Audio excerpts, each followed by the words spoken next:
fasilitator dan pembimbing praktik yang kami hormati. Perkenalkan, saya Rahmat Irawan SPD dan rekan saya Bapak Joko Giri SPD. Di sini kita akan mempraktekkan tentang proses coaching supervisi akademik.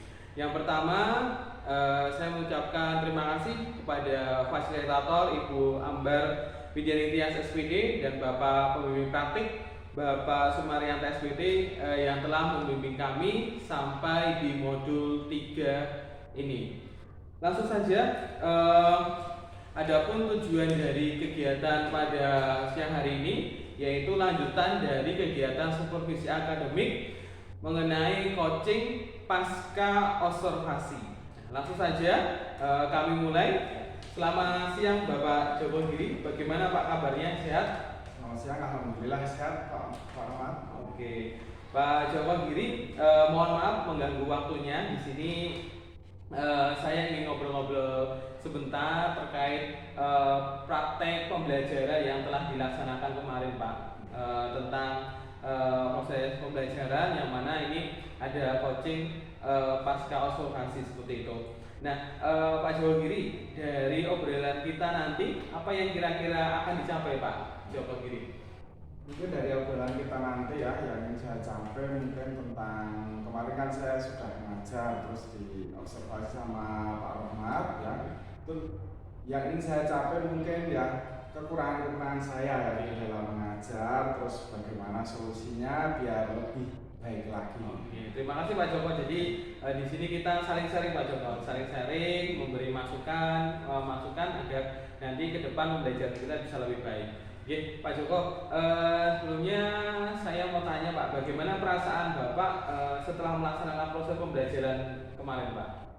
Setelah selesai melaksanakan proses pembelajaran ya, saya merasa lega ya, karena apa yang saya sampaikan, apa yang saya ajarkan kepada siswa itu juga terwujud, maksudnya juga tercapai ya, tercapai rencana pembelajaran saya, tujuan pembelajaran saya tercapai dengan bukti siswa itu bisa mengetahui dan memahami apa yang saya ajarkan. Oke, wah bagus sekali Pak Joko. Jadi kemarin saya juga lihat anak-anak sangat antusias sekali dalam mengikuti pembelajaran Pak Joko seperti itu.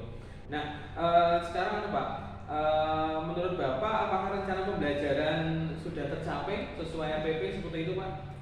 Kalau rencana pembelajaran ya menurut saya mungkin sudah tercapai, tapi ya belum sempurna mungkin belum sempurna ya, sudah tercapai. Di sini kemarin saya memberikan contoh bagaimana cara menghemat energi, bagaimana langkah-langkah menghemat energi sudah tercapai, terus contoh energi dalam kehidupan sehari-hari juga sudah tercapai, terus siswa mampu menguasai teknik memotong dan menyambung dengan membuat salah satu prakarya yaitu membuat kincir angin. Siswa juga sudah bisa dan memahami, terbukti dengan beberapa alat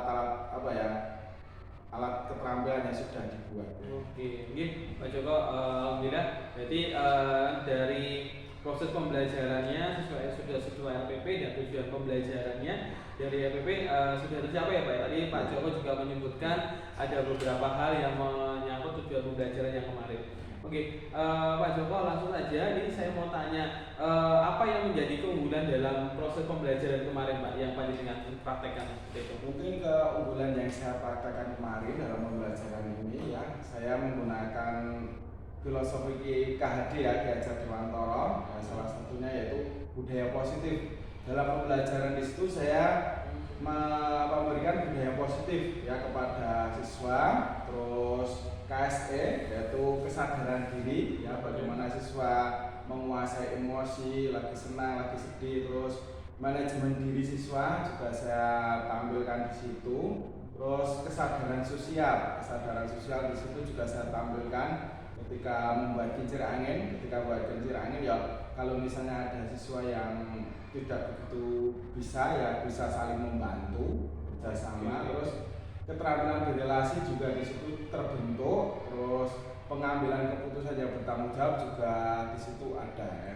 Itu mungkin keunggulan dalam pembelajaran saya kemarin. Oke, terima kasih Pak Joko. Jadi kalau saya lihat, kalau saya tangkap dari apa yang disampaikan tadi, banyak sekali keunggulannya, mulai dari proses pembelajaran yang mengandung unsur budaya positif dan KSE ya Pak ya, seperti itu. Oke, terima kasih Pak Joko.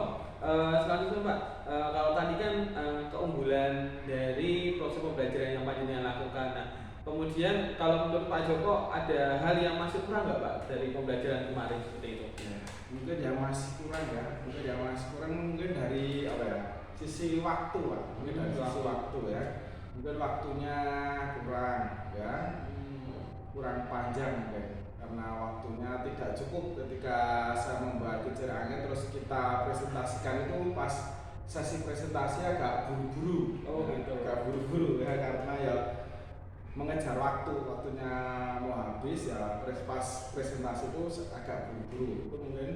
Terus mungkin apa ya, mungkin tempatnya juga mungkin kemarin juga berpikirnya baru setelah pembelajaran, enaknya kan sebaiknya ya ketika melakukan itu di luar ruangan lebih enak. Dan saya itu tidak bisa memanfaatkan di luar rumah, luar kelas. Oke Pak. Jadi anu ya Pak ya, kaitannya dengan waktu yang mana waktunya terlalu pendek sehingga nanti sehingga anak-anak yang mempresentasikan dari hasilnya itu terkendala waktu, kemudian ada yang bisa digunakan di luar kelas seperti itu. Oke, dari kekurangan itu Pak, kira-kira hal yang akan diperbaiki ke depannya apa Pak Joko? Mungkin dari kekurangan itu yang saya perbaiki dari segi waktu, mungkin saya lebih manajemen waktu lagi ya, lebih pas lagi cara apa, mungkin ada beberapa yang saya ringkas biar lebih cepat ya. Dari kekurangan itu terus mungkin saya akan mengembangkan pembelajaran itu tidak cuma di dalam kelas saja, mungkin enaknya di luar kelas juga kayaknya lebih enak, mungkin di bawah pohon yang tidak berbahaya, maksudnya tidak di bawah pohon kelapa, nanti berbahaya. Oke. Ya bagus sekali Pak Joko. Jadi ada hal yang akan diperbaiki seperti itu. Nah, berbicara tentang perbaikan pembelajaran Pak, jadi kan di sini kita harus mempunyai strategi atau cara seperti itu Pak. Nah, di sini untuk cara strategi atau rencana perbaikan yang akan Pak Joko lakukan, misalnya kalau kita kan ada platform Merdeka Mengajar itu Pak, pelatihan. Nah itu menurut Pak Joko bagaimana Pak? Apakah itu juga termasuk cara perbaikan atau bagaimana? Mungkin cara perbaikan menurut saya ya, pertama yaitu saya mengikuti platform Merdeka, saya mencari ilmu di situ juga, saya kembangkan lewat situ. Saya juga mencari referensi yang lain lewat internet. Yang ketiga saya juga mungkin berdiskusi dengan teman sejawat satu kelas paralel, mungkin di kelas 3A, 3B, 3C. Guru yang di situ mungkin saya ajak diskusi untuk pengembangan materi yang lebih bagus lagi. Wah, hebat Pak Joko. Nah, itu tadi banyak sekali ya Pak ya strategi pengembangan materi. Nah, kira-kira Pak Joko kapan akan dilaksanakan ataukah ada batas waktunya seperti itu Pak? Kalau batas waktu saya inginnya secepatnya, mungkin dalam minggu ini ya, karena biar lebih cepat kan lebih bagus ya. Dalam minggu ini segera saya komunikasikan dengan teman satu sejawat, satu paralel juga. Oke, luar biasa sekali Pak Joko. Nah, sekarang Pak, menurut Pak Joko itu siapa Pak yang menjadi sumber inspirasi panjenengan? Dan mungkin kedepannya kan kadang kita juga ada rasa jenuh, malas gitu. Nah, kira-kira siapa yang bisa memotivasi kedepannya seperti itu Pak? Yang bisa memotivasi saya mungkin ya teman-teman guru ya, teman-teman guru sejawat, mungkin ada Ustazah Wiwit ya, terus ada Ustazah Anissa ya, itu bisa memotivasi saya karena itu contoh-contohnya ya teman satu paralel juga bisa saya ajak sharing kalau misalnya ada apa-apa ya, mungkin Ustazah Wiwit dan Ustazah Anissa. Oke, jadi terima kasih banyak Pak Joko. Jadi kita sudah ngobrol panjang lebar dari awal sampai akhir tentang proses coaching khususnya di pasca observasi ini. Nah, sebelum diakhiri, adakah Pak Joko yang masih mengganjal dari apa yang dilakukan Pak Joko tadi dari proses pembelajaran hingga proses pasca observasi ini Pak? Mungkin yang masih mengganjal apa ya? Mungkin ketika saya mengajar tuh waktunya agak kurang. Oh, saya iya, iya. waktunya kurang lama itu. Oke. Jadi mungkin itu nanti lambat laun akan terkondisikan Pak, dengan cara bagaimana kita untuk memperbaiki dari kekurangan-kekurangan seperti itu. Jadi Pak Joko, terima kasih banyak atas waktunya, atas ilmu barunya. Kita di sini saling sharing-sharing, saling bertukar pikiran, dan juga terima kasih saya diberi kesempatan untuk bisa melakukan supervisi akademik seperti itu. Demikian Bapak Ibu yang bisa saya sampaikan mengenai proses pasca supervisi akademik atau pasca observasi. Kalau ada kata-kata yang kurang berkenan, kami mohon maaf. Mohon dimaafkan. Salam guru penggerak. Assalamualaikum warahmatullahi wabarakatuh. Waalaikumsalam warahmatullahi wabarakatuh. Bismillahirrahmanirrahim. Assalamualaikum warahmatullahi wabarakatuh.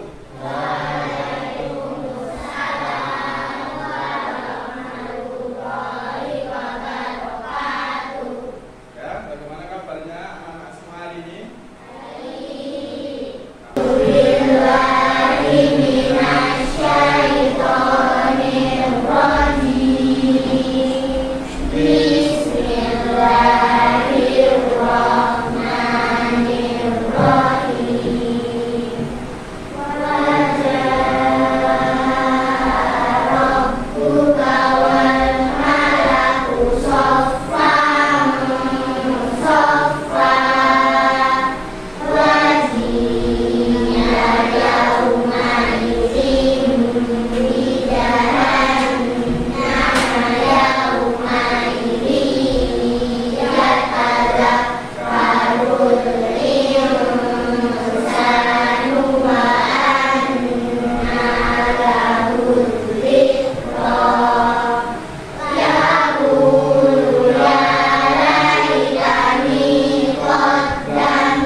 Sebelum kita lanjutkan ya, supaya kita tumbuh rasa nasionalisme kita nyanyikan dulu lagu wajib, yaitu Garuda Pancasila. Silakan boleh berdiri semuanya ya. Nyanyikan lagu Garuda Pancasila terlebih dahulu.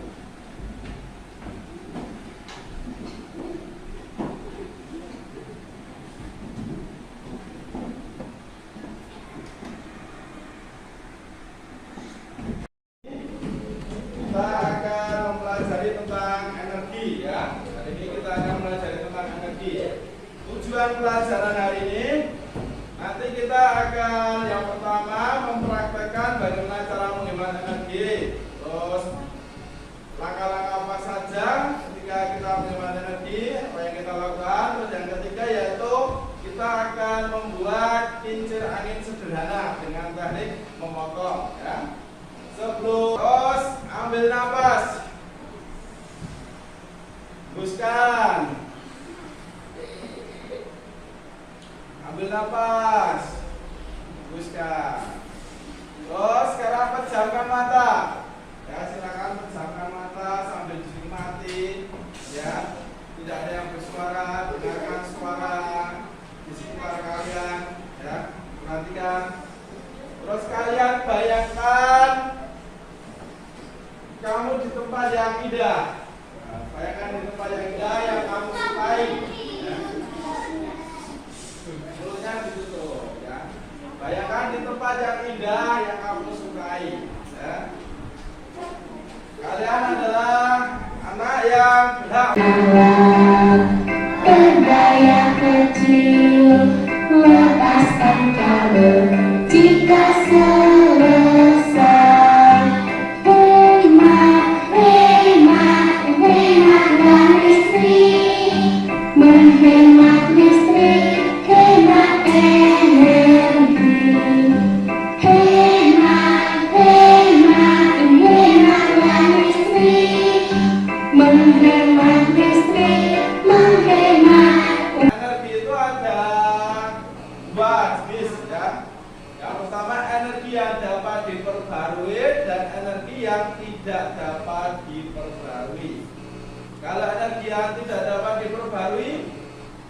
apa? BBM. Nah ya, BBM itu ya bisa diperbarui, cuma jangka waktunya itu lama, bahkan sampai jutaan tahun. Makanya dikatakan tidak dapat diperbarui ya. Terus yang bisa diperbarui energi apa saja yang bisa diperbarui kira-kira? Air, ya, udara, sinar matahari, yaitu bisa diperbarui. Terus kita lihat sebentar ya, minum dulu.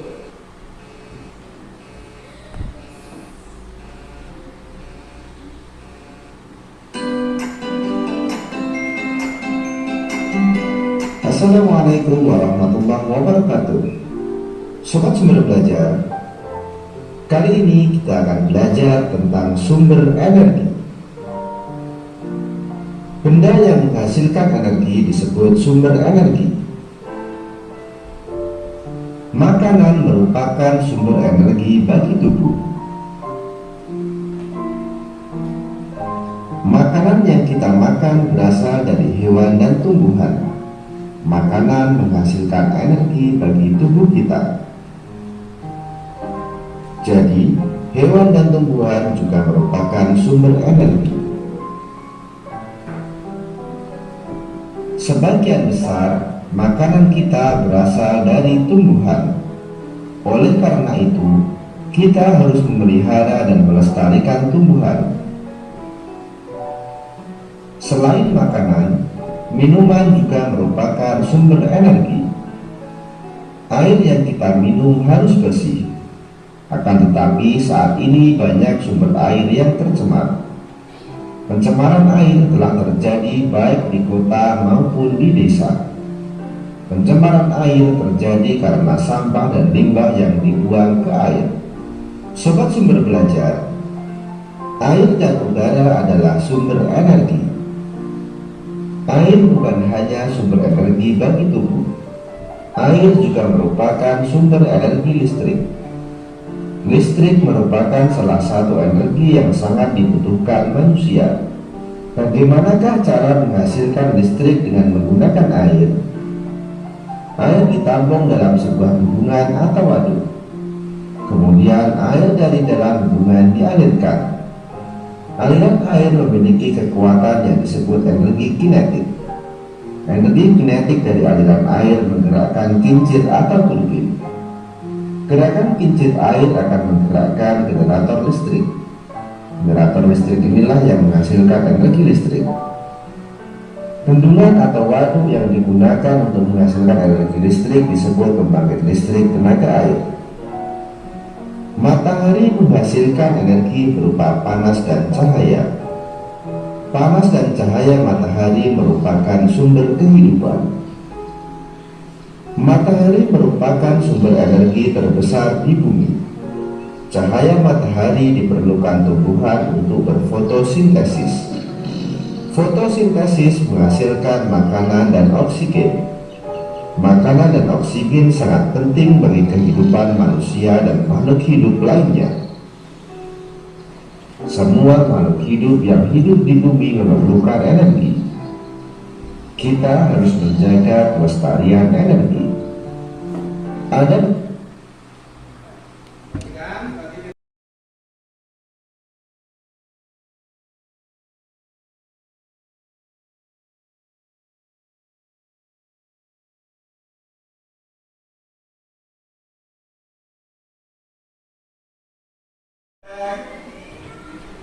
menghemat energi ya. Terus kita lanjutkan videonya, kita tonton dulu.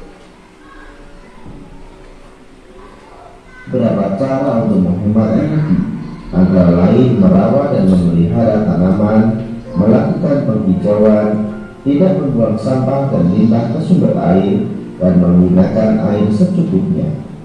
Sobat Sumber Belajar, demikian pembahasan dari kami. Jangan lupa like, share, dan subscribe channel Sumber Belajar. Terima kasih. Assalamualaikum warahmatullahi wabarakatuh.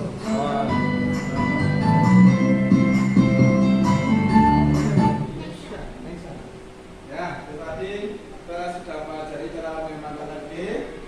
Terus perhatikan lagi. Energi yang dapat diperbarui tadi salah satunya yaitu angin. Ya. Angin itu bisa kita gunakan sebagai energi alternatif. Energi alternatif. Tugas SBDP kelas 3 tema 6. Bagaimana cara membuatnya? Yuk kita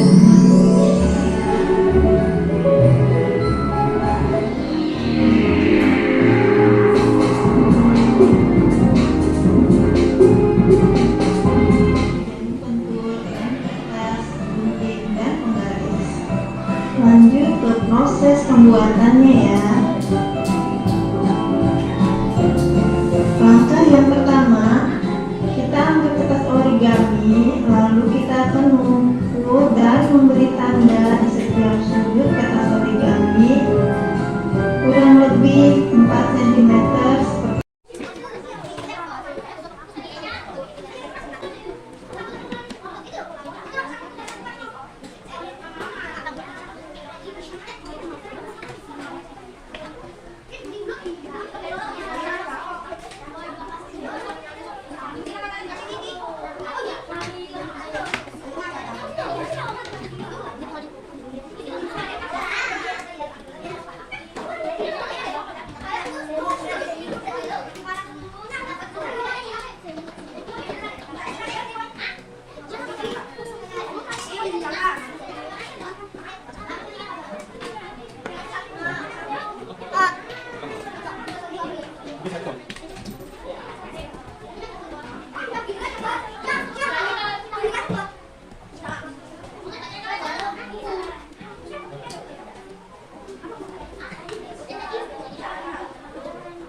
Mas ya. Skozi iki lho.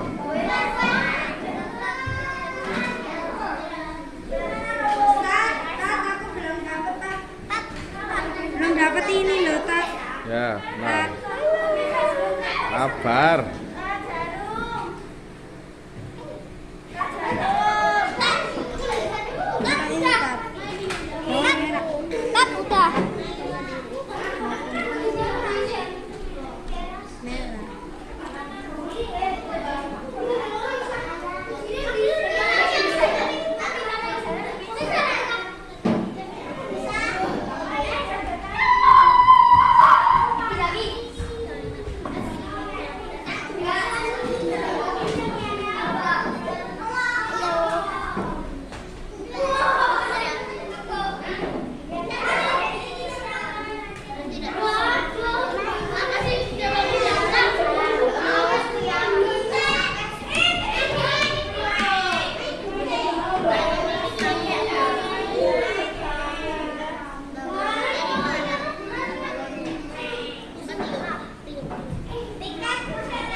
ke depan. Bisa berputar tidak? Garis di foto. Nah, tuh. Bisa berputar tidak?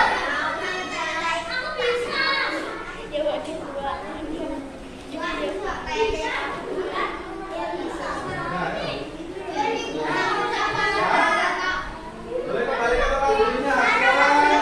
Kelompoknya Mas. Kasih, silakan maju ke depan. Diperlihatkan hasil karyanya.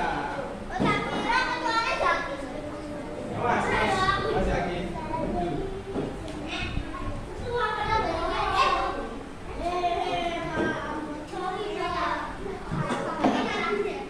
Ya, ayo, diperlihatkan bisa berputar tidak? Ya, sip. 1, 2, 3. Oke. Selanjutnya kelompoknya Mas.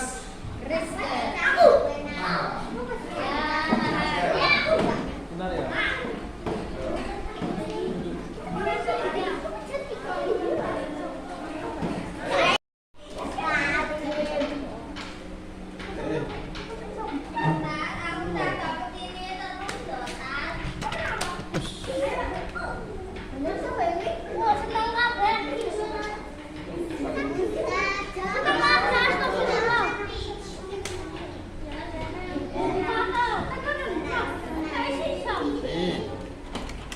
Yang belum dapat siapa?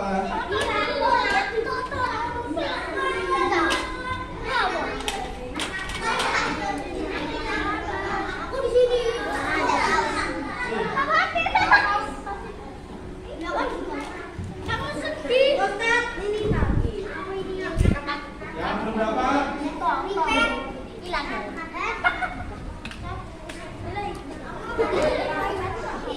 digambarkan.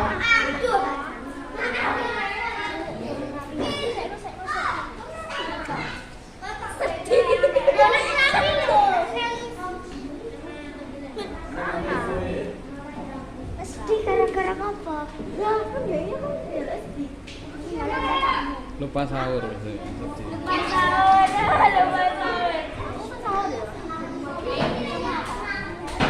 loh.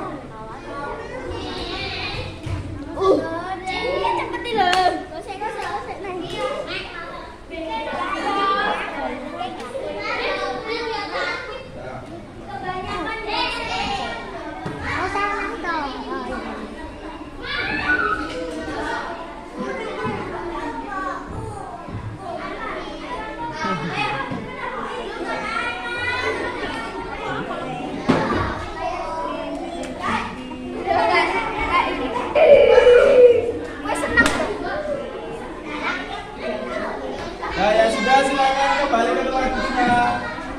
Ya, silakan kembali ke tempat duduknya. 1, 2, 3.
Jangan bubar dulu ya. Kalau